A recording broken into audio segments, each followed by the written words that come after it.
All right. Welcome back. Welcome back. Welcome to another edition of Caribbean Diaspora Vibes. We want to welcome you tonight to another amazing lineup for you.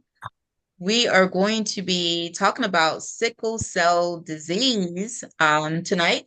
September is Sickle Cell Disease Awareness, and we like to stay up to date with spreading the awareness, etc. Um, so we want to welcome you to another beautiful day. It's a rainy day here in Central Florida, but it's definitely still beautiful. So we definitely want to welcome you. How are you, Louis? I am doing great. The weather is beautiful and life is great. No complaint. I'm glad to be here to talk to all you ladies and the audience and the people who are watching, the people who are listening today. We welcome you to this great conversation about sickle cells. So many of us, and I know, Donna, we have gone through this probably the last 3, 4 years we've been here doing sickle cells, but we still have a lot of people who are not really familiar with how this disease work and operate within us, especially us people of color. So I'm grateful to be here. So we definitely have to say that it's still the awareness is still needed. This is actually our fifth year, and we do hope to bring some light. I just want to say big ups. Who's with us? Our co-host, Dr. Bavon DeBrio is here. Dr. Arlene Adams. You ladies will introduce yourself while I also try to share us out to our different Facebook lives. Dr. Bavon, Good evening, everyone, What's how going and on, welcome. Doctor? Hi, and welcome to this panel for sickle cell disease. Amen. Very personal and dear to us and our people and myself at large. yes. Okay. We're glad that folks are willing to share and open up about this disease that a lot of times we go to the doctors and we have to be the one educating and informing them. So it's just good to know that, we can organize around sickle cell disease. Yes. You know, this is our fifth year. All right, this is our fifth year of doing this forum, and we've had different panels and so forth. We've also had Dr. Bavon DeBrio. I'm not sure if she's been on before to talk, to share her journey of sickle cell with us before. So she may want to touch base or join in and out. I know she's been busy and probably en route traveling. So we do want to say again, this is a global awareness. And we did have several individuals, we'll introduce everyone. We had four individuals for tonight's show, but one is from Nigeria, and we're pretty sure he's fallen asleep because I know with the time frame. So I'll introduce everyone, and then we'll go ahead and get started with the program. So first, we're going to introduce Dr. Jebby Campbell out of Jamaica. If you will just wave your hand, Dr. Campbell. So Welcome, everybody. Dr. Campbell. How are you? I am fabulous. Amen. Welcome. Thank you for having me. Of course. Let's get together and feel all right, right? That's right. Then we have Zola Phillip out of Trinidad and Tobago. Good night. Welcome. Hi. Welcome. How are you? I'm okay. Still celebrating 62 years over there, right? Yep. Awesome. Good deal. Yeah. Then we have Cynthia Bailey right here in Central Florida. Hey, Miss Cynthia. Everyone. Hello, Miss Bailey. How are you? I'm doing good. Okay. Your Welcome. volume is a little low, Cynthia. Yeah, your volume is a little low. So we want to go ahead and while everybody is standing by, I'm going to come back and try to share a screen. Give me 1 second. Let me go and find it and then come back. All right. In the meantime, we can do some music, right? Let's Yeah. get together and feel all right.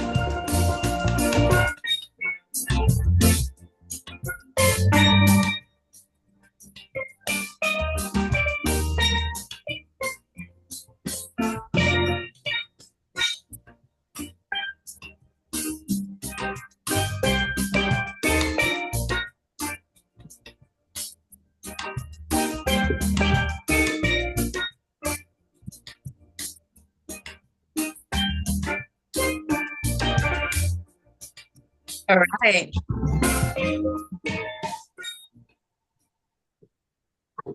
Okay. We're going to, did I forget Dr. Dr. Adams, we're going to come back to you. I think we went right into Dr. Bavon, and we'll get you. We'll definitely get you. We're going to go ahead. Again, this platform, we are not experts, right? But we do try to have either individuals that are experiencing the subjects that we talk about, or sometimes we do have various professionals. Tonight, these individuals that are on are all warriors and advocates from different parts of the world. So again, we had Dr. Jebby Campbell, Idris, who is not on, he's in Nigeria, Zola Phillip, and Cynthia Bailey. So every year we have different people to come on and try to give a different variety and input towards these shows. So we just want to say, I'm going to actually turn it over now to Dr. Jebby Campbell. Dr. Jebby, can you see? Yes, I can. Okay.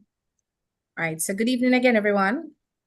So this evening we'll be talking about sickle cell disease. So what really is sickle cell disease? Sickle cell disease is also known as sickle cell anemia. And it's really a group of inherited blood disorders that affects the hemoglobin.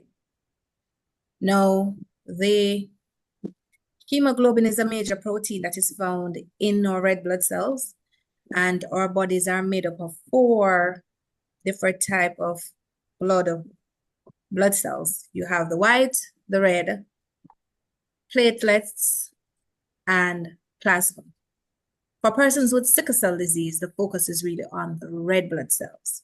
Why? Because it is the red blood cells that have these sickled shape, or half moon or crescent shape, whichever term it is that best suits you. We are not talking about the ones that are solid, red, round, and nice.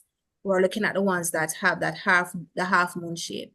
So a healthy red blood cell, which is one that you would find in a normal person who doesn't have, or a person who doesn't have the disease, those are very flexible, and so they're able to pass easily through the blood vessels.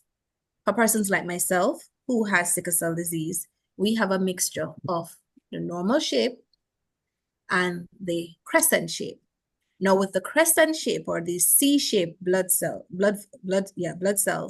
what happens is that when it's supposed to pass through the blood vessels, it tends to stick together because it's very rigid and sticky.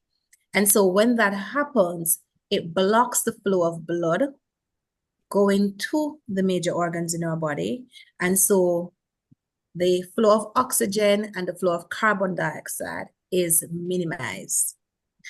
And from there on, what happens is that we have what is termed a sickle cell crisis or a painful crisis. It tends to happen in the joints mostly. It can happen in your abdomen, but for most of us, we have the pains in our joints.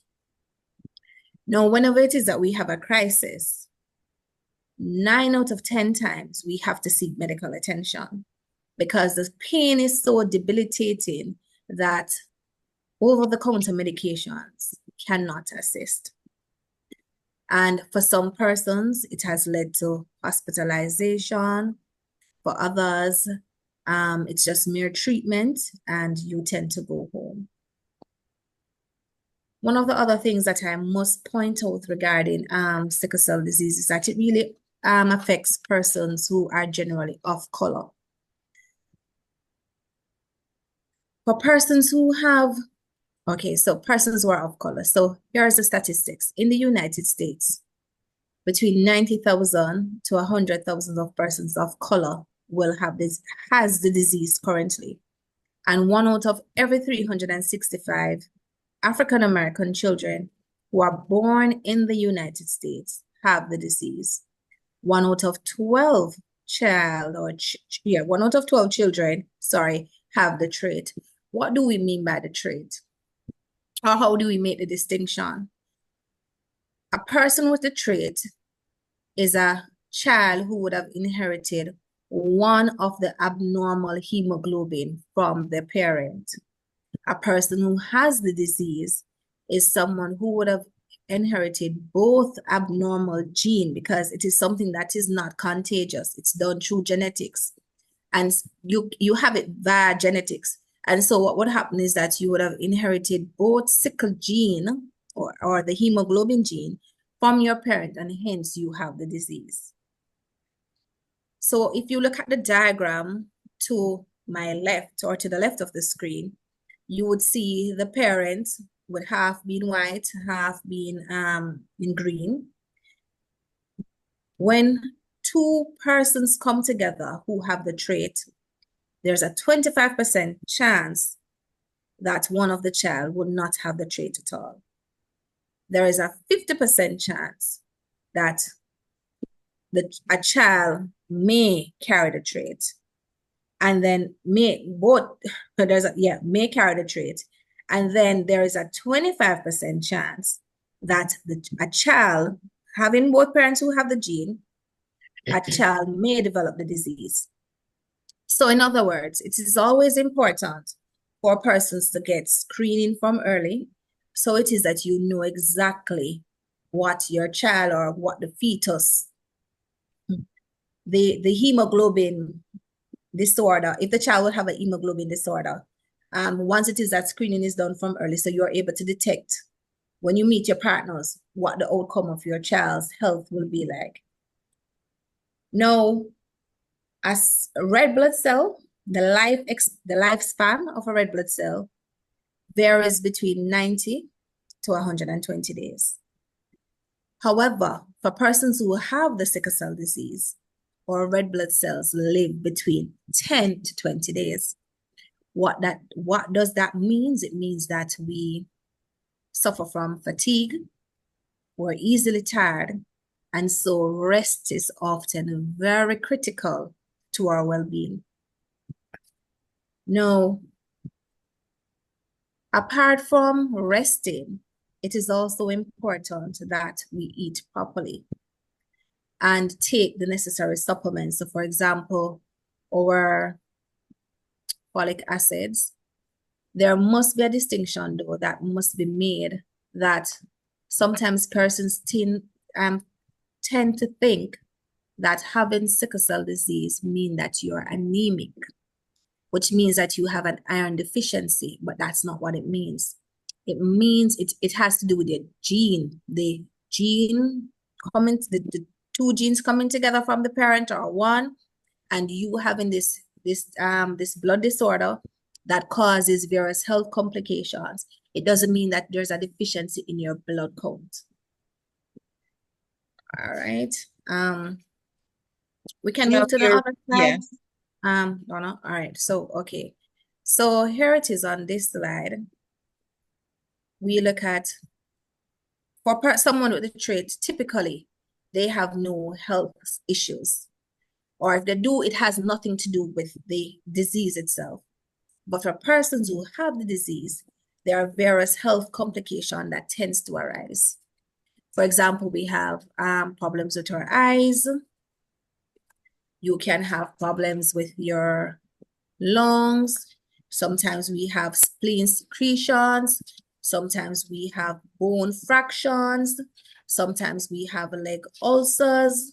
We can also have painful crisis, fatigue, lung and heart injury, swelling of hands and feet, sudden pooling of blood in our spleens, liver congestion, pneumococcal bacterial infections, fever, abdominal pains. What else am I missing out? I did include the painful crisis, which is one of the most obvious. So basically, those are some of the issues that someone with a sickle cell disease are or is prone to.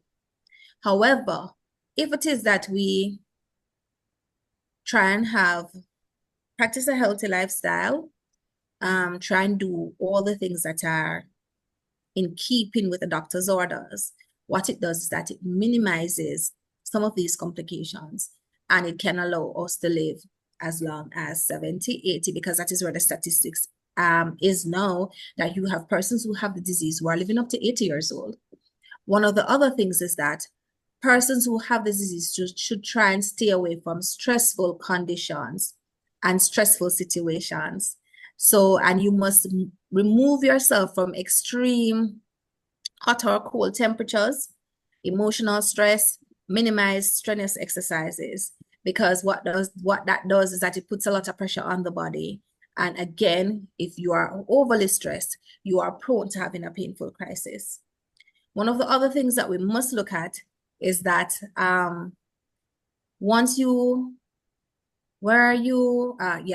persons who have the disease, you can, if you are severely dehydrated, it can also cause you to have a crisis.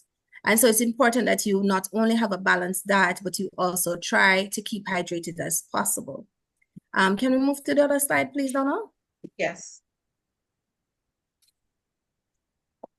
All right. So as I had explained before, so sickle cell is really a disease that is found among persons of color, persons who are from the ancestry from Africa, South or Central America, Caribbean islands, India, Saudi Arabia, the Mediterranean countries such as Turkey, Greece, and Italy. A patient with sickle cell disease may need up to 100 units of blood each year to treat complications from the disease. But the operative word in the bottom part of the slide is may, because it is not a must. I've been on this earth for quite some time, and I've never had to be hospitalized for the condition to the point where I need blood. So, and I'm sure that there are other persons who can also attest to that. Can you live a normal life? Yes, you can. Are there limitations to some of the things that you do? Yes, there are. Because as I've explained before, we don't partake in strenuous activities. Does that mean that you can't play sport? No, but you ought to know your limitations. So you can still swim, but you're not expected to be in the water behaving as though you are a mermaid or that of somebody who has a normal makeup. One of the things that I did learn from early is that you try and not only eat healthy, but you practice healthy habits. So like no smoking, no drinking, anything that will assist in deterioration of your health condition, you tend not to do that. So some of the things that you ought to do is to get regular checkups with the doctor, follow treatments that are prescribed by your doctor, so take your medications, wash your hands and stuff like that to prevent infections, and practice healthy habits like drinking 8 to 10 glasses of water, which is important because I did speak of the importance of keeping hydrated before, and eating healthy, because dehydration is one of the causes that tend to lead to person having a painful crisis. Is there another slide, Donna? Let's see. Last slide. Okay, so generally, persons with, because the possibility exists that we will have, and I said we, as persons who have the disease, will have to go to the hospitals frequently, and there may be a need for you to get blood. Generally, we do need blood donors. There's one thing that wasn't captured in the slide, is that prior to 2023, there was no cure for the disease. And up to December of 2023, the United States Food and Drug Association developed a drug that either modified a gene type, or it, give me 1 minute, because I don't want to mislead anyone at all. There's a two-stage thing. It either modifies your gene type, or it, should I put it?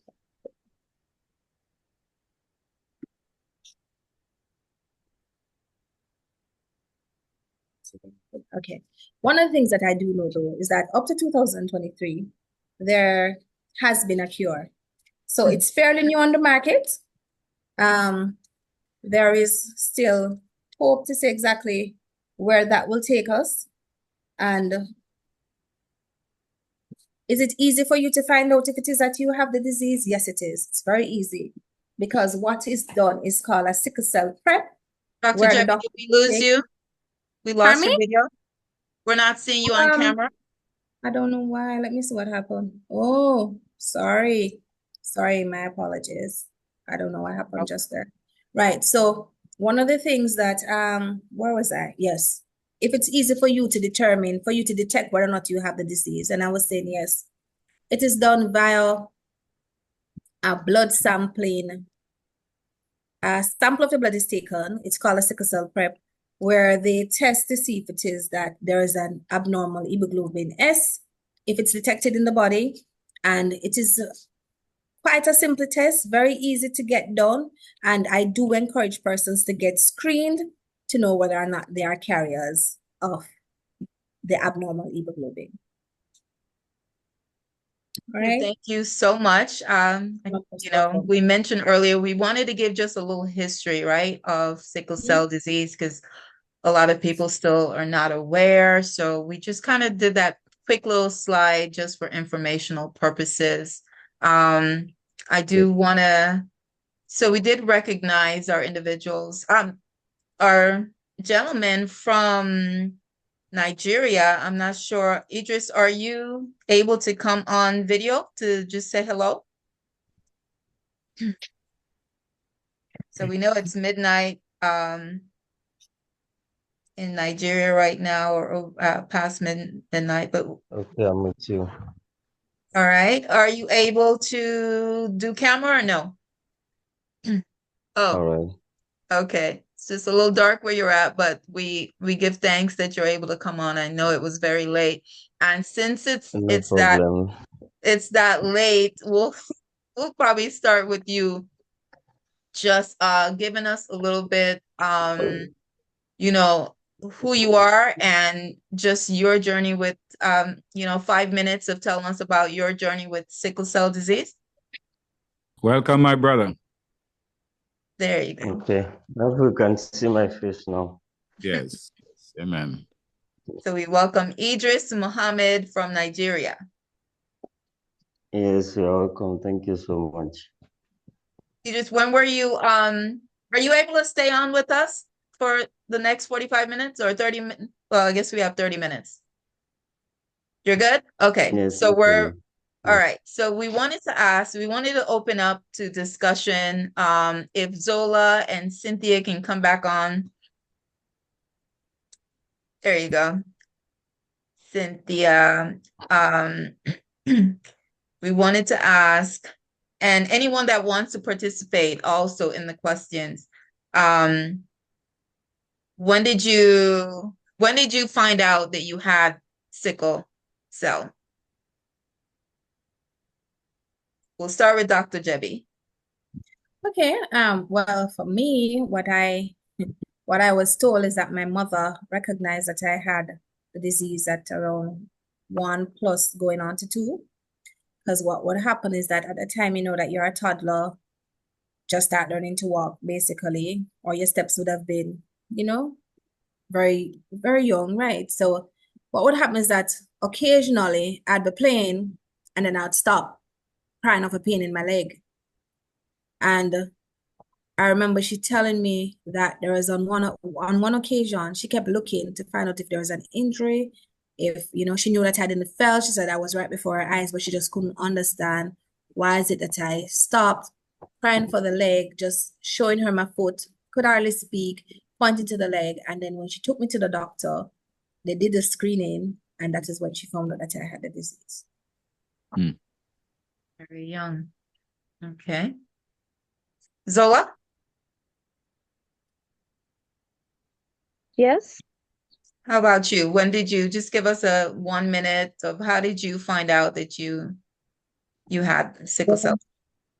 I found out from my parents, and basically my story is the same. I was around 2 years, and I would be normal playing with my siblings, and then I would stop and just be crying, and my mom would wonder if I get injury, if my hand was broken.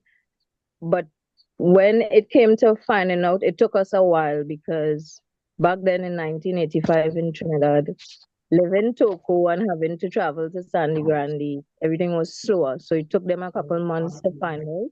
And basically it's like that. We found out when I was 2 years and something. But from a year and something, I was having crisis. Wow. Well, 2. Okay. Cynthia? Age 3. Age 3. Okay, so you all found out, and Idris? How did you Yes, find me out? too. I think that was like 24, 25 years ago. I found out I had the disease because I normally have a constant pain in my legs and arms. So I went to a clinic that day to run a check. So they discovered I have the sickle cell anemia. And that was when I discovered I have the disease. So I started treatment. Then I started taking What drugs. year was that, Idris? When? How long ago? Can you hear me? 24 years to 25 years ago. That was when I Oh, discovered. Can you hear okay. me? Yeah. Okay. So everybody kind of young, right? And everyone's story is different. So what kind of complications or hospitalizations, and this is for, any particular person that wants to share if you've had that. Like Dr. Jebi mentioned that not everybody has hospitalizations or different complications. So have any of you had any type of complications or hospitalizations that you want to share? No, I don't think I have. But what I just discovered is there's a particular drugs they wrote for me when I was I think that was 4 years to 5 years ago. So it's called Discovite drop. I don't know if you guys have come across it. What's the name of it? Repeat it. Discovite drop. I'm coming. Let me put it in the chat. Yes, let me put it in the chat box. Okay. Yes, Discovite.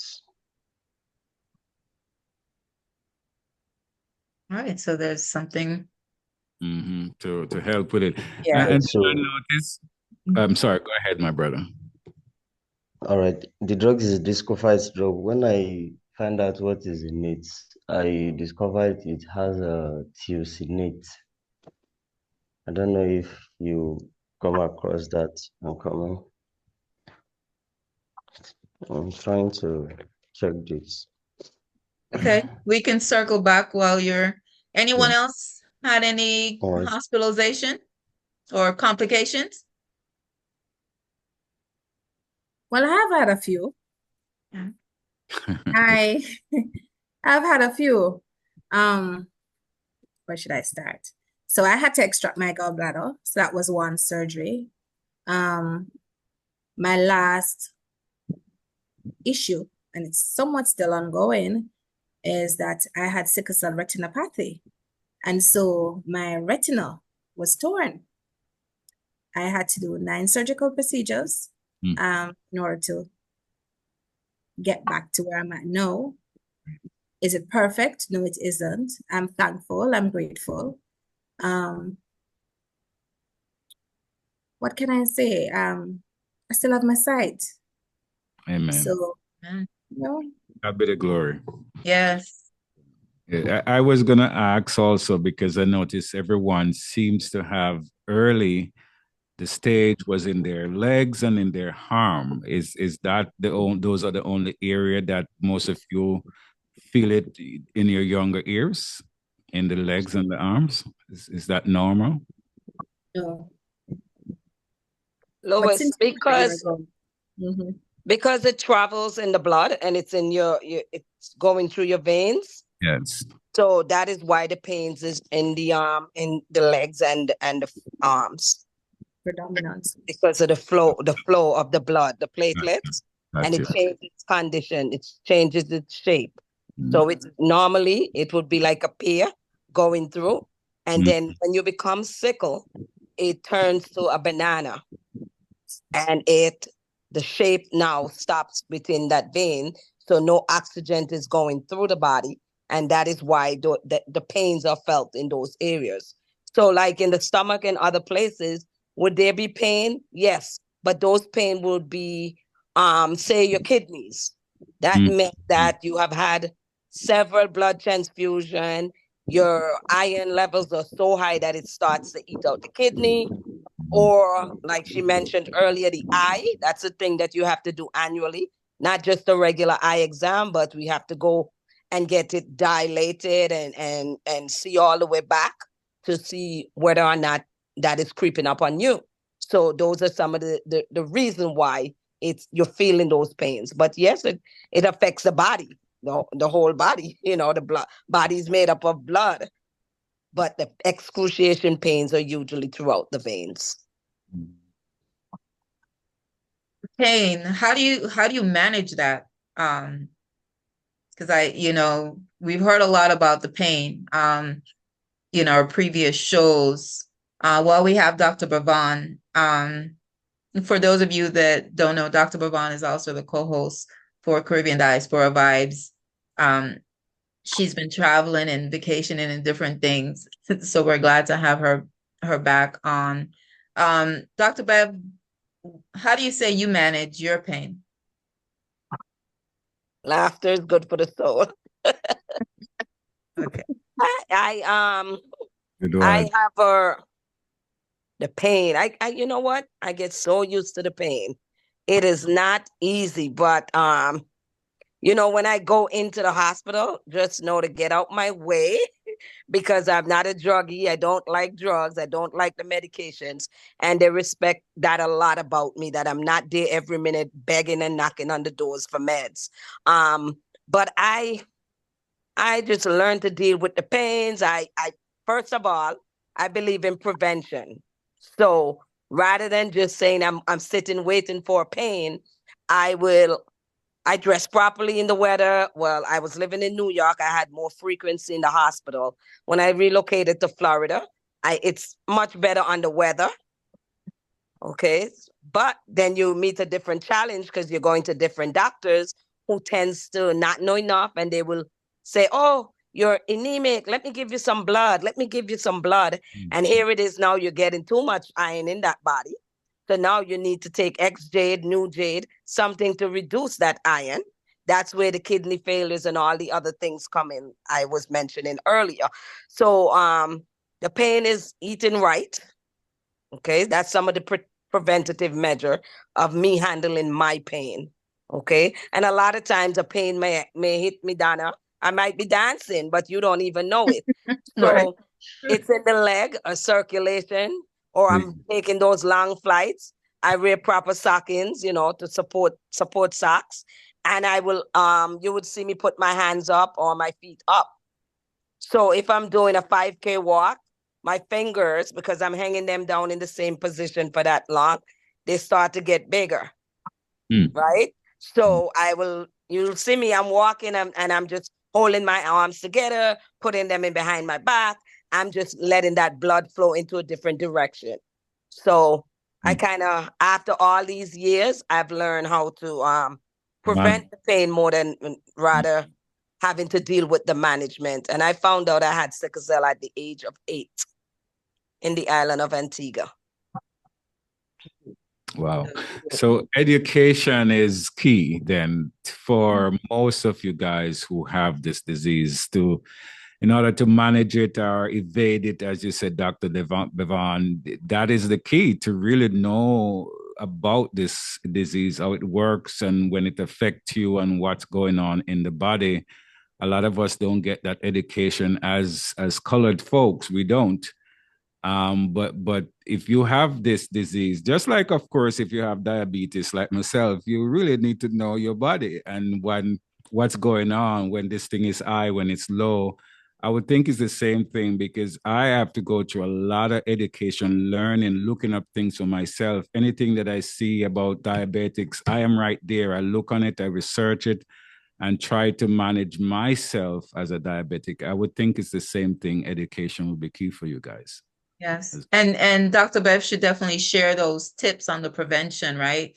Of holding hands up or, the different things, because someone may be out here suffering and that those little tips definitely help. Anyone else want to share on pain? And then we're going to go into stigma. I would like to share. Hi. So before I share on pain, I just want to share a little of my journey before. So for me, it was rough growing up when I was younger. It was more difficult because we had little information on what sickle cell is, and it didn't have the internet just yet that we could search. So basically we learned through trial and error.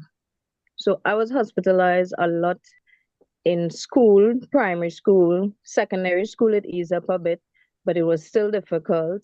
And as I get older, the crisis would lessen from at least 6 times a year to 4 times.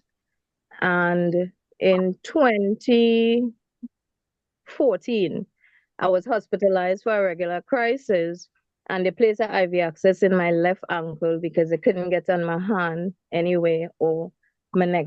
They was leaving that for last resort, so they decided to put it in your foot. And due to negligence in the hospital, I was having pain and swelling. I told them about it. I told them that the access wasn't going. They come and stop the medication. They put some antibiotic in it. They stopped the antibiotic. They didn't flush the line and they left it there for 48 hours. Then they came and just removed it. And it stayed and it created a leg ulcer, which I suffered with for 9 years before it actually healed. And within that journey, with the leg ulcer and having crisis and having to deal with 2 sets of pain at the same time, the medication that I would normally use, that I had used before for sickle cell, no longer was working even from a crisis, much less for the pain of the ulcer. So I resorted to trying a lot of different things within the first 7 years of the leg ulcer. Nothing worked. And when the pandemic hit, I met a Canadian herbalist from Canada who used natural herbs. And the main herb she used is cannabis, frankincense, myrrh, sea buckthorn, coconut oil, and a few other things. And within a year and a half of using the butter that she made for me, the foot stopped getting infected and actually healed. So the 7+ years before that, I was going to the hospital, going to the health centers, and I even went to several private hospitals. And no matter what they did, nothing helped. So my journey thus far was very difficult, but now it has eased up since. So the leg ulcer healed last year. So it's now a year since it healed. And my main thing that I have used within having the ulcer, what I use to manage the pain and the sickle cell crisis, after everything that I used wouldn't work, I no longer could I use petadine, morphine, none of these drugs. I started using cannabis. I tried the root, I tried the leaves, I tried tea, I tried tinctures, I try everything I possibly could. Nothing would work. It would help the foot to bleed because there was point in time the foot would get infected and it wouldn't be bleeding because the infection would take over the area, make it tight, and then the foot would start to lose color. So it would swell and it would be very painful and even difficult to hang down. So within that, I started using cannabis to smoke. And within minutes of doing it the first time, the pain that I couldn't get rid of for 7 years actually just eased up. And Wow. so far, that is the only thing that have been actually working to manage my crisis, and I was using to manage the crisis and the ulcer pain all in one. And as a result of it, I haven't been hospitalized for years. I've had little crisis that I can manage home due to the cannabis, but hospitalization, it has been years. So my journey has been a little different from others where I try everything that the doctors say most of my life and nothing gave me control the way this gave me control. Wow. Idris, did you have a hospitalization or no? No crisis for you. No. I don't have any Okay. hospitalization. All Yes. right. And Basically, I'm with you. Basically, what I do is when I get the discovered drop, so I started to make a research to know what is in the drugs because it's normally work for me perfectly. Whenever I take the drugs, no pains, nothing. So when I do my research, I noticed that there is something they call tiosinate. I put it in the group. So it contains African yam, those foods that have tiosinate. I normally consume those foods every day. oh. Like we have cassava here now, it has tiosinate.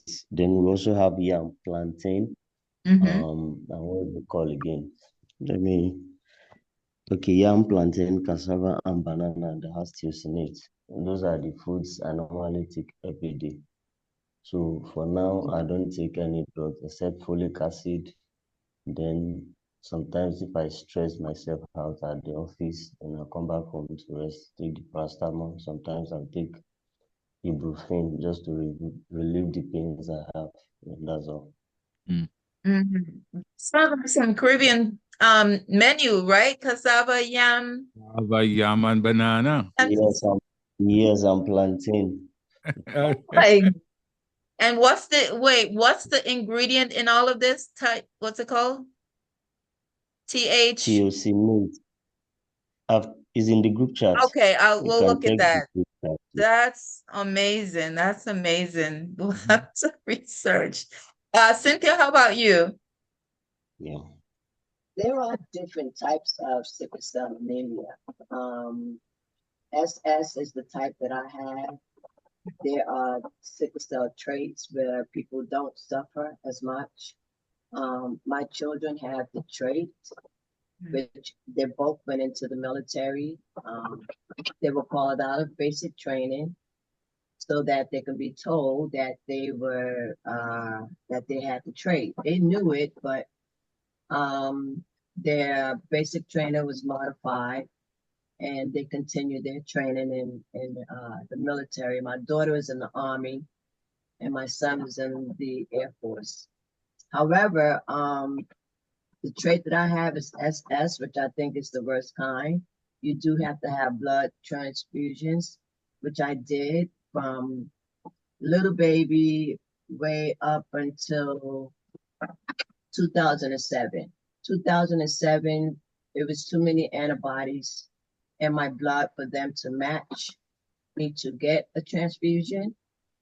So during that time, I started doing research on how to not be able to get transfusion no more. So they came out here in the States with a chemo pill that helps increase our blood levels. And it's called hydroxydria.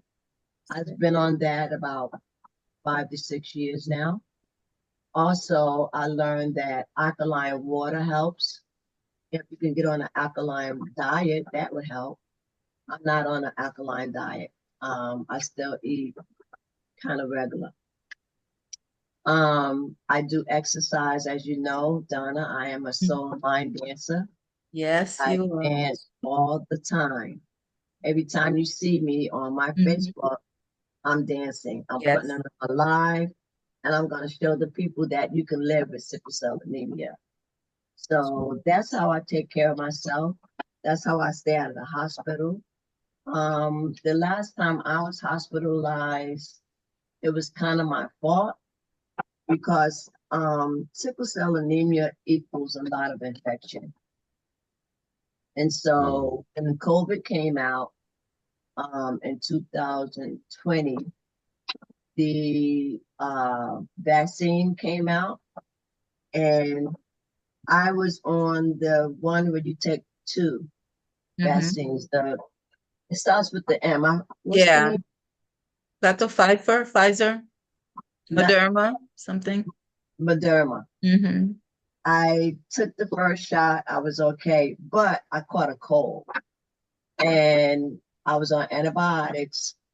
And so I finished the antibiotics, and I thought I was well enough to take that second shot. I was not. So it threw me for a loop. I went into the hospital. They really didn't. They thought I had pneumonia. They said I had pneumonia. I didn't have pneumonia. I just figured it was the second shot. So ever since then, I have not been hospitalized. I've been trying to watch my diet as far as eating fried foods and processed foods and stuff of that nature, and drink lots of water. I take a lot of vitamins too. Vitamins like I take a multivitamin for women for energy. I take B12, fish oil. I take folic acid. I take quite a bit of stuff, but it helps me. Now, we all have to find our niche, how to stay well, because everybody is different. Right. So when I feel my blood levels going down and I feel a crisis coming on, I up my folic acid to maybe 2 more milligrams, because I got that from my hematologist, which it helps. And I may take the hydroxyurea. I take 500 milligrams every day. So if I feel a crisis coming on, I may take 2 of those, which would make it 1,000 milligrams. And up my water intake, continue to exercise, because if you lay around, you could get tired, the pain could get worse. So if I can't dance, I walk.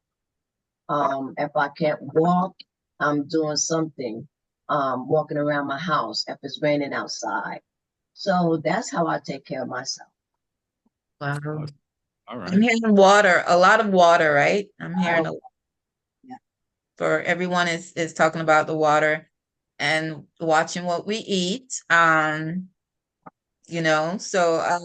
who else anyone else had a story about on that section? We're going to move on real quick to stigma. Has anyone received any stigma, any negative? How is it? I know we're in different parts of the world. How is it still, looked at, sickle cell disease? Idris, we'll start with you. You're in Nigeria. How is there a stigma, or is everybody kind of a little bit better now, more informed?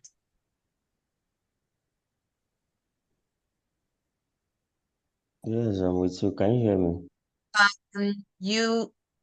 But you came off camera, and now you're muted.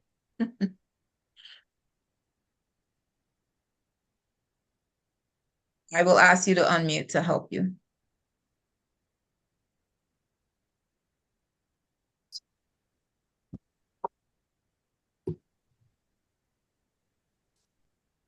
But we'll come back to you there, Idris. Idris is having. There you go.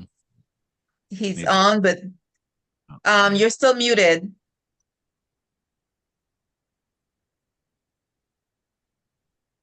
So we'll come back. All right. There you go. There you I'm go. so sorry. Okay, no problem. Yes, my phone is kind of hanging. I'm sorry about that. So what's it? any stigma? Mm. For me, I don't have any stigma, but for some other people's, there is stigma that, oh, you have sickle cell disease, you're not going to live long, this and that. So there's kind of different stuff, but me, I don't have any with anybody. Okay, so you I haven't don't have any experienced that. Okay, good. stigma. Good. We've had some people say there's still stigma and depending on where they live, um, you know, so definitely, that's definitely good to hear. Anyone else? How about Zola in Trinidad? Any stigma or anything that you've heard around? No? No, I never had any stigma growing up. What I had is a lack of knowledge of what sickle cell is. Most of the time, people would mix it up with leukemia. So you just have to Mhm. explain to them over and over. But stigma, no. Yeah. Okay. Here in the US, there is from infancy to 18 or 21, whenever you become an adult, they treat you well. They treat you well in the hospital as a sickle cell patient. But once you become an adult and you keep going back to the hospital over and over, you are labeled as a drug seeker or someone that wants to use drugs all the time. So yeah, it's rough, and it all depends upon what doctor you get in the hospital. If you get someone that don't understand or someone that is mean spirited, you could be treated rough, not nice at all. And then if you get someone that's understandable for an adult patient, um, then you'll be they'll treat your pain, they'll manage your pain well. But yeah, here in the US, you are labeled as a drug seeker or drug addict. Mm. Once you become an adult and you keep going to the hospital. But with the white doctors, a lot of patients here, they get the blood transfusions and blood exchange. It all depends upon what type of sickle cell that they have. Good to know. I guess because the US has gotten very strict with meds. So if you keep coming back and then you look perfectly fine on the outside, they're gonna look at you and label you as, oh, she must be, Because yes, there's an opiate crisis here. You know, mhm. people have overdose. And it's not so much us, it's the other, other cultures that OD on hydroxyurea or fentanyl and stuff like that. So it became a crisis here, or an opioid crisis, where they don't like to give you medication like they're supposed to treat the pain. Wow. Thank you. Thank you for sharing that. Dr. Jebi, any stigma in Jamaica? Well, no. What I will say though, that Jamaica has a sickle cell research unit, and it has been around for quite some time. When I was 2, that was where I was diagnosed. And so to some extent, there has been some level of awareness among some of our health practitioners here. I believe that the knowledge is increasing. I do remember though, when I was much younger, when I would visit the doctor on several occasions and I would have to be explaining, especially when I would go to a doctor that isn't my hematologist, and I would have to be explaining exactly what my condition is, or how I'm feeling, or what I do take. Because as Cynthia says, well, as for me, my medication, and Zola said it before, Panadol doesn't work, codeine doesn't work. Those things for me don't work. Whenever I'm ill, what I do take is morphine. I don't like the feeling of it. I don't like the after effects of it. And for us here in Jamaica, what they do is that you get a prescription that you must fill within 3 days. If it's not filled within 3 days, the prescription is no longer valid. They only give you the dose that is necessary to carry you on. So that will prevent the overdosing or the addiction to the drug itself. I know that one of the other things that I have experienced is that persons look at me and they'll tell me that I'm not ill. So when I say to someone that I'm a sickler, it's like, oh no, you're lying. Where do you feel the pain? Or they start to question whether or not you're actually speaking the truth. So they want to know exactly what you know about the illness, because people tend to think that you must have a particular look, because gone are the days when persons will look a bit puny or meager for Jamaican, as Jamaicans would term it. And I don't fit that bill. But it's not an illness that has to do with your outer appearance. Right. And so you have persons who are slender, medium built, on the chubbier side of life.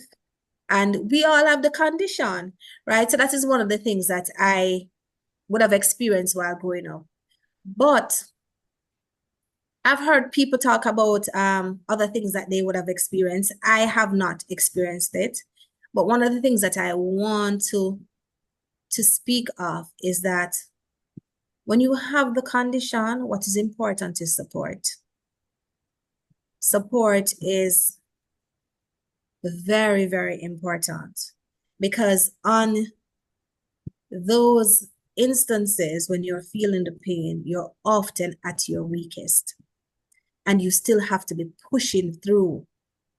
You still have to be trying to get by with this pain that is so hammering, because I've never been beaten by a hammer, but whenever you have the pains in the joints, it's as though that is what is happening. And so you find that maybe you can't walk if it's in your leg. You have to be limping. It takes a while for you to get out of the bed. If it's in your arm, you may not be able to lift the pen to sign your name properly. But when you have support around you, even though you're going through something that is so rough, it helps to cushion the experience. In terms of lifestyle, I used to be a gym fanatic or an exercise fanatic. I kind of cut it out. I need to start back, so I'm guilty of that. But I do eat properly. And I try to get my rest. So that I do. But in relation to being teased or anything like that, no. Because one of the things that I do, though, is that once you know me, you know that I have the disease. I wear my disease as a badge of honor, basically. So I don't hide it. So you can't tell me something about it that is going to make me feel small or insecure about myself, because I'm telling you that this is who I am. Take me as I am. It's either you're going to stay with me or you're going to leave. That's your call. I'm not going to force anybody to be within my circle. So you can't tease me about it. There's nothing that you can tell me about that is going to make me feel that way. And it comes again from the support, because from a very tender age, my parents educated me about my illness. And I have 3 sisters who are perfectly fine. So I'm the only one with the condition. But within my household, I was never meant to feel insecure or inferior while growing up. So even we spoke about the extremities in the condition. And yes, while I'm in Jamaica, and it's mostly sunny because we have a tropical climate. In December, when it's a bit windy, you tend to find that I still had to travel with my warm clothing, my leg warmers, my sweaters, everything. But while my siblings could do certain things, I didn't feel as though, they're able to wear a sleeveless top and I have to be in something with a sleeve.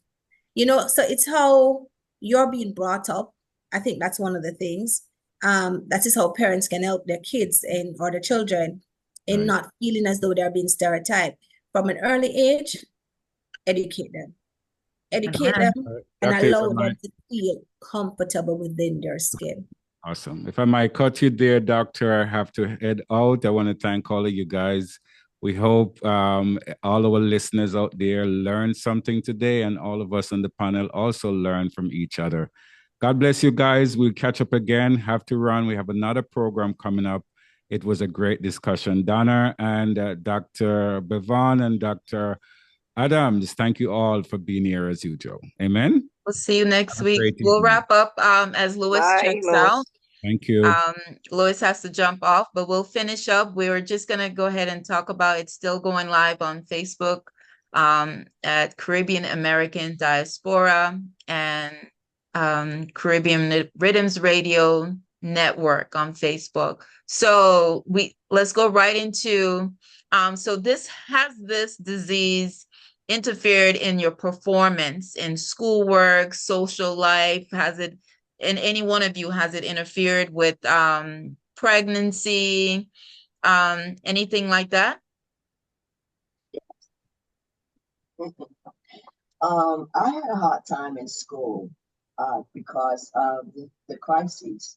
I would say all of my 2 years from elementary through high school, I suffered and had so many absences each year until I could not pass. I would have to take summer school to go to the next grade, so even my senior year, it was rough. I went to college. I did get my diploma. I went to college, but it was interrupted. Now, here at the age of 64, actually, in 2000, I received my associate degree. And then I went back to school when COVID came, 20, and completed my bachelor's degree in psychology.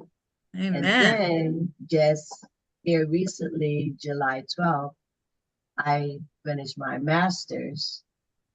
And I think I want to go back and get another master's because I want to be a therapist to help us, not just us, but you get depressed, you could get down and out when you have plans, and every time you have plans, here come a crisis to knock it right on out the way. So it can cause depression, anxiety, and all kinds of things in our lives. So we need a better quality of life.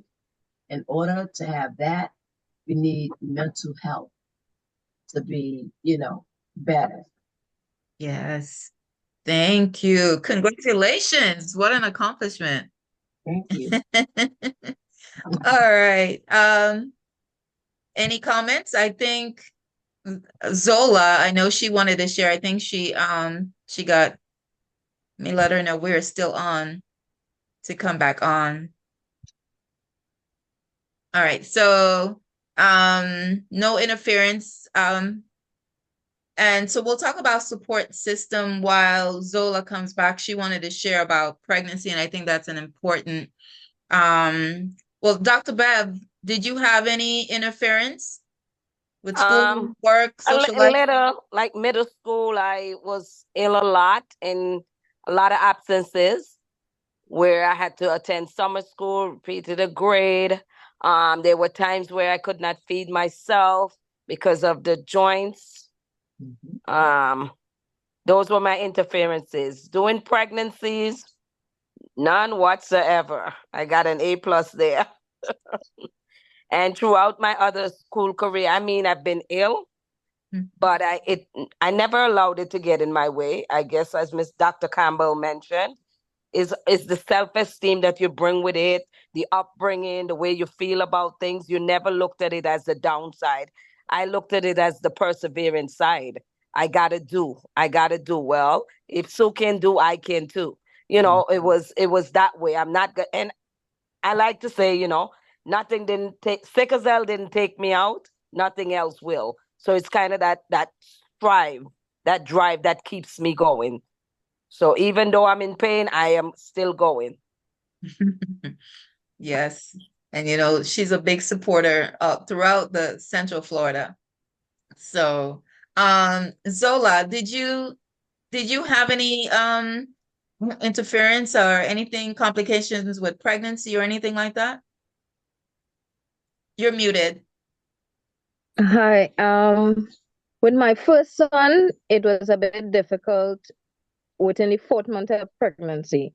So I had crisis every month until he was born. But when he was born, I actually was hospitalized for a crisis. And within the crisis is when I went into labor and had him. So I didn't go in I didn't experience going in labor to have a child. I was in crisis, and the crisis triggered the labor. With my second son, they wanted to take him before time, so they induced labor. So I think Zola, your Wi-Fi is chipping out. experience going in hospital. All right. Just now. So as we wrap Can you hear up, me? yes, as we wrap up, any health or wellness tips, and we're assuming that everybody has support in the countries that you're at. Is there a support group that you're all attached to, Idris? Yes. Yes. Okay. How about you, Zola? I think Zola's Frozen. having Wi-Fi issue. Dr. Jeby's support group? Yes, I'm a part of the Sickle Cell Foundation here in Jamaica. And one of the things that the foundation does is that we do have mentees. So we mentor a child who is in high school and try to assist that child in building morale, telling the child that they can succeed because you have done it too. Because one of the things that I must point out that back then, while it is that we did have the clinic, and I believe that Jamaica, because we do have the clinic is a research facility, and so there is a lot that is known here from the early onset. The awareness was not what it was then. And so while I was growing up, I didn't have a mentor. I had to rely heavily on the knowledge that my parents have, more my mother, because she was the one who would take me to the hospital. My father, yes, offered support, but his support would be, my mother was the one who stayed throughout the conditions, right? Daddy would have to be like dropping you off, picking you up, ensuring that your meds are there, stuff like that. But in terms of collecting the information, speaking to the doctor, that had to do with my mother. And now one of the things that the Minister of Health has been doing is that we have something called the National Health Fund, which assists in the purchasing of your medication. And so it minimizes the cost. So sickle cell has been recognized as one of the illnesses, or one of the recognized illnesses that you can get, where if you go to the National Health Fund, the NHF, you can get the card, and it assists in a deduction in the price for your medication. So in terms of awareness, I think we're doing way better. There's also a training facility where where persons from the clinic are now teaching persons in the clinics outside in the various parishes about the illness. So I believe if it is that persons who are now going to the clinic will not feel so lost in terms of not knowing what to do, or they are not properly equipped to understand what happens when you as a sickler visit them. But as for me, I can't speak from that experience because I've never been to the clinic. I've always been to the sickle cell research unit. That is where I go whenever I'm feeling ill, or go straight to my hematologist. But I'm happy for those strides. I'm happy for the various awareness that is being spread right across the region, the island, whatever it be, globally. So that's it for most. That. That's a good idea. That's a good idea to implement, being a mentor to especially to young children, right? That are experiencing that, are scared. They may not have the support that you guys had. Sometimes we have to think about that. Sometimes we don't have that support, the supportive parents and family members around us. So having a mentorship program is definitely a good idea. Maybe you all in your respective countries, in Trinidad and Nigeria, Idris. Cynthia, is there anything like that here in the US that you've heard about? There's Carla Lewis that has the organization Kids Conquering Sickle Cell. She helps the community quite a bit. But there is one that I got connected with, Dr. Simone Yuan, Um, it's Sickle Cell Medical Advocacy Program that she has. It's like an 8 to 9 week training. That's been a blessing to me because it's a book and it's for sickle cell patients that want an advocate or a navigator. We call ourselves navigators now. And but you have to register to get an advocate to help you. And so going through this program, I was able to learn so much about IVs, what type of IVs we need while we're in the hospital, what types of sickle cell is broken down, different types. Like I told you, I have SS, and it's just so much knowledge there. And it's been great. So yeah, it's called Sickle Cell Medical Advocacy. You can find it online. So it's Yeah. kind of like you also become an advocate for yourself to learn as much as possible. And I think that's a wonderful. As we wrap up, any last wellness tips or anything anyone would like to share?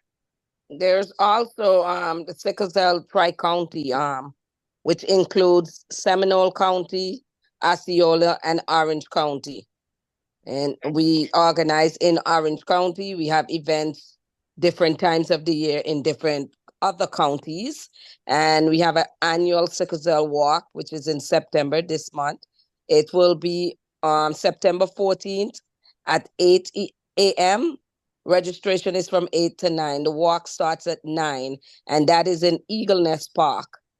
It's $15 per person. First 50 individuals gets a T-shirt.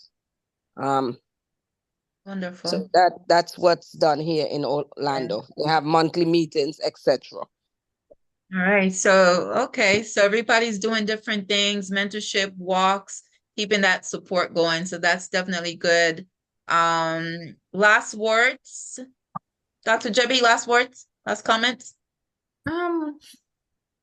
Well, what I can say is that for persons who have the disease, to continue to push, to continue to persevere. It's not easy, but it's possible. We're all here on the platform, which basically highlights that it's not a death sentence. It's not, yes, while the condition is debilitating, it doesn't mean that you can't succeed. It doesn't mean that you can't do well. You know, take care of yourself, know your limitations, do that which the doctor prescribes. You know what is good for you, because as Cynthia pointed out before, what might assist her may not assist me. You understand? I mean, for some of us, our jobs are different. So for me, I work in a highly stressed environment. Stress is not good for me. So I have to know my stressors. I have to know what to do, what not to do as well, to minimize my crisis. One of the other things that I do rely on is my faith. I really, really, really, at the end of the day, know that many of the things that I would have gone through, I wouldn't have gone through on it on my own. I believe that I'm a truly blessed person. And so I thank God for my support system. Really, really grateful for them, both friends and families. You know, I have been favored that way, where I have met some awesome persons who thus far has allowed or assist me in getting to where I'm at today. And for that, I'm truly grateful.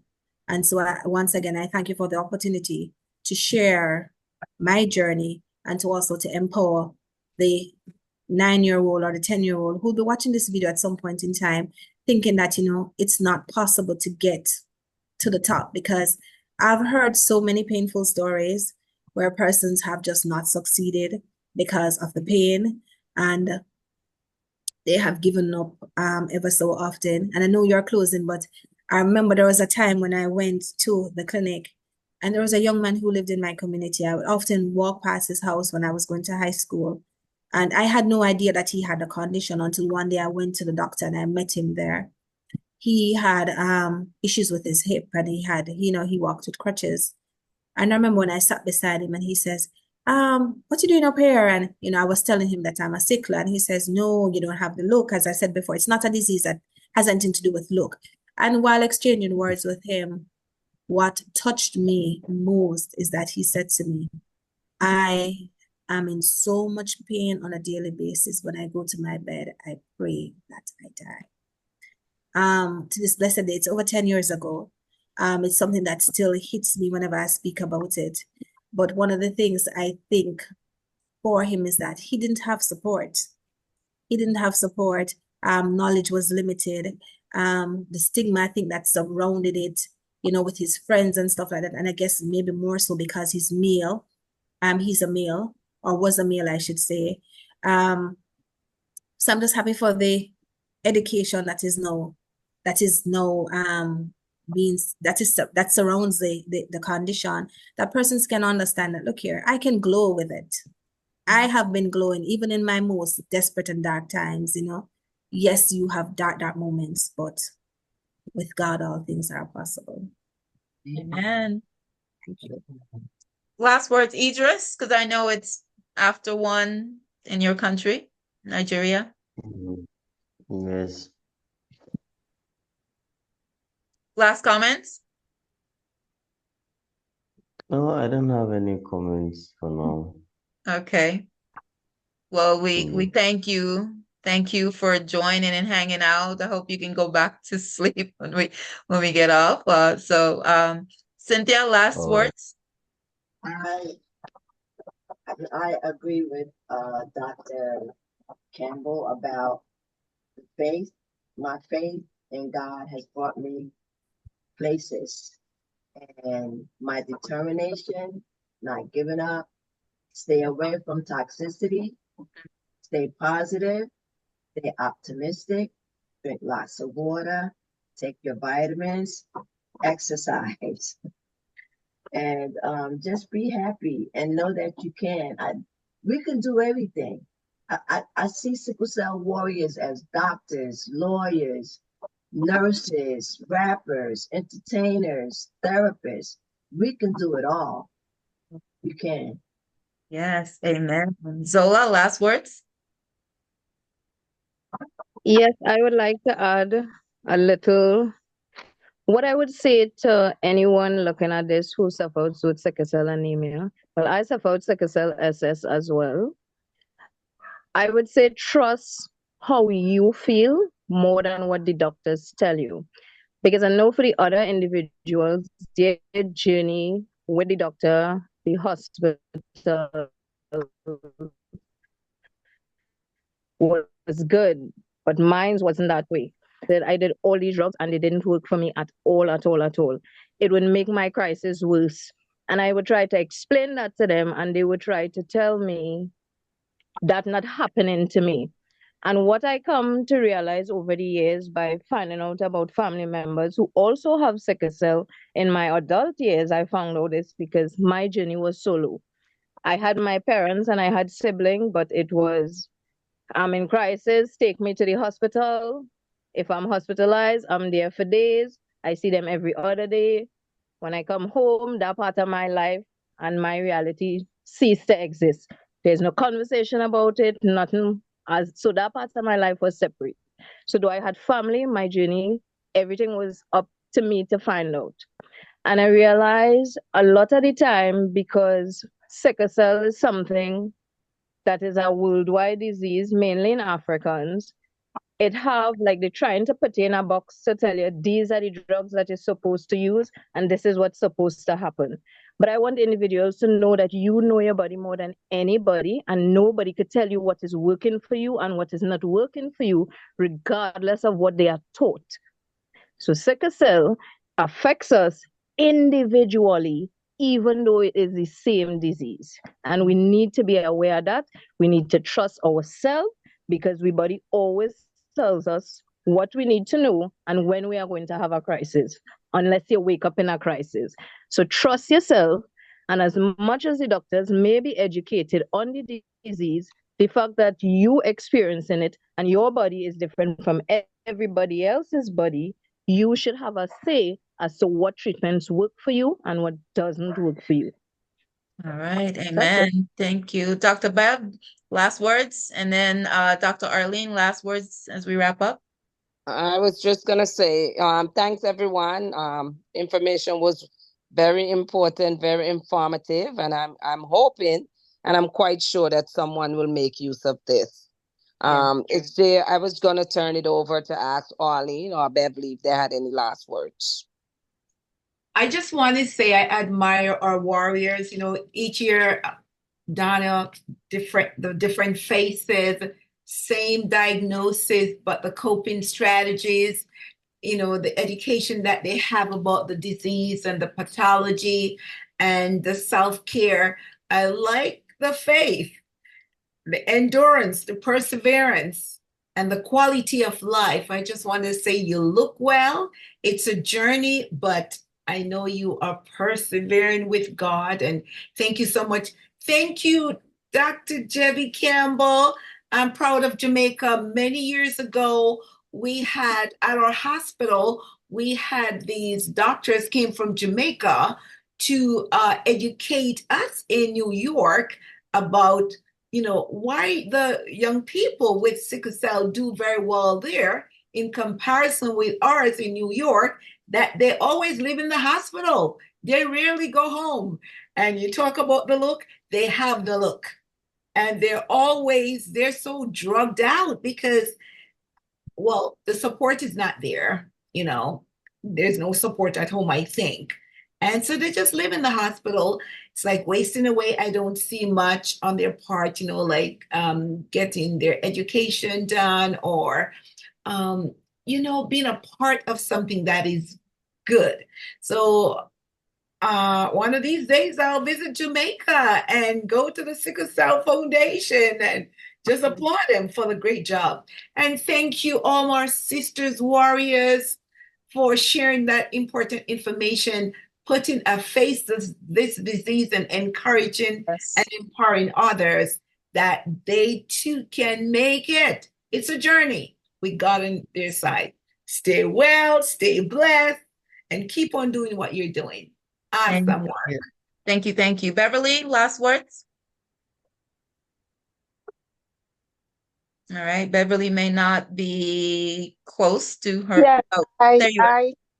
yes, I am here. I'm listening to everything. I don't have any words to give. I just want to thank everyone. This was a very informative session. I learned a lot, and I heard things this evening that I haven't heard before. So I will follow up on those things. But thank you all for being here, and everyone was very inspiring this evening. So thank you. Thank you. I know Zola has the last word. I want to remind, and so Dr. Campbell, Beverly is a counselor with autism. And so I know we're going to be doing our forum next year. We want to do this just the way we did this. We're hearing from experts and so forth regarding autism and from Jamaica, Trinidad, etc., throughout the Caribbean, right, Beverly? Yes, sure. So if you know, since I have you right here, if you know of any organizations, you too, Zola, in Trinidad and in Jamaica, wherever, Idris, in Nigeria, let me know so we can start at least just putting that together to make another global, because this is all about having a global awareness of all these events. Last word, Zola?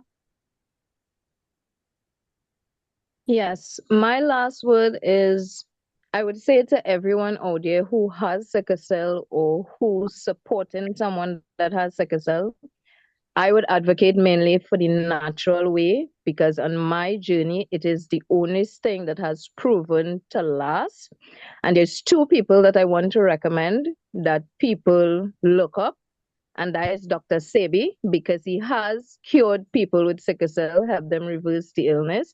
And there's a new gentleman named, well, his YouTube channel is Yaki Awaken. So those two individuals, I would ask people to look them up because I too have tried natural thing. And as I say, I have stopped myself from being hospitalized for years. And I couldn't do that when I was on a medication given to me by the hospital, health centers, and even private doctors. So I would say try natural all the way. All I right. put that second name in the chat. What's the second name, Zola? Yaki Awaken. Put it in Why? the chat. Is that- I'll put it in the chat. Yeah, put it in the chat. All right, we're gonna come off Facebook now, everyone. Thank you all for watching us, joining in.